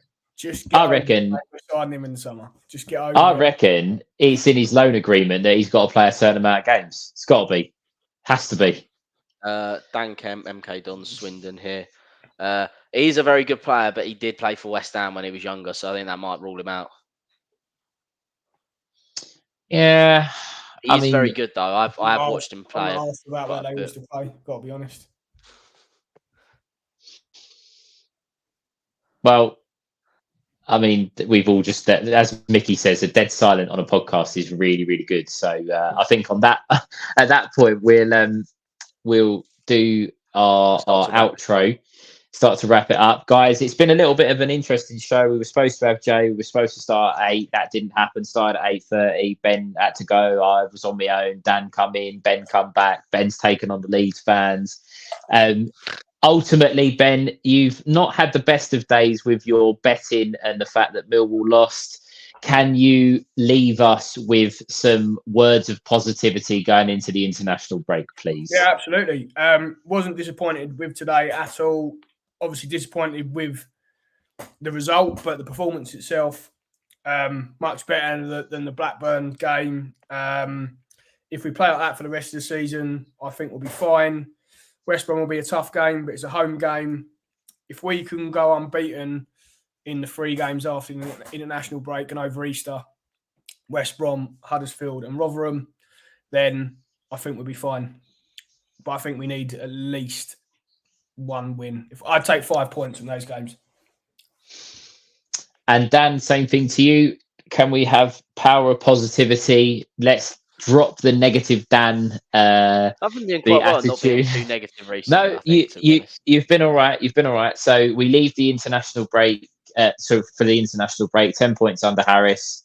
Positivity for the final 8 games. Yeah, I mean, I think you just look back at the last 5 games and you can say what you want to about the football. Obviously, it's not the most pleasing in the eye, but if we had Edwards, to be honest, I think we'd be gone. I think if Edwards was still in charge, I'd probably say we'd be relegated at this point, to be completely honest with you. So we've given ourselves a great chance. It's in our own hands at the moment. We don't need to be worrying what other teams are doing.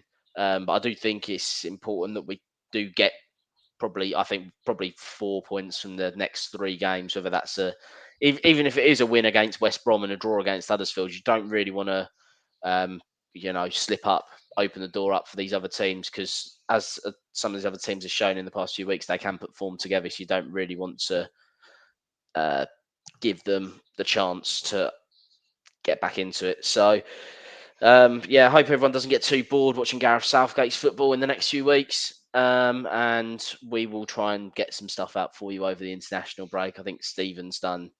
I don't know, Stephen, tell everyone if you've done some filming or not, because I thought you had, but probably there's a no, you haven't. There's a couple of bits that should be coming out hopefully over the coming week. I think we'll be looking at a pre-record as well, you chaps, as for the international break. A couple of comments just coming in. Apparently Napoli want Tanganga, so that's out the window. Chris Brown, 5 won't do it, reckon we need another 9. We were just saying for the next 3 games. Yeah. Bit concerned about going on the attack, but other than that, we should be fine. 3 wins: Rotherham, Plymouth, Huddersfield. Rotherham Wednesday, and Birmingham down from Yoza. We said it in the group, right? Birmingham have actually got really tough running.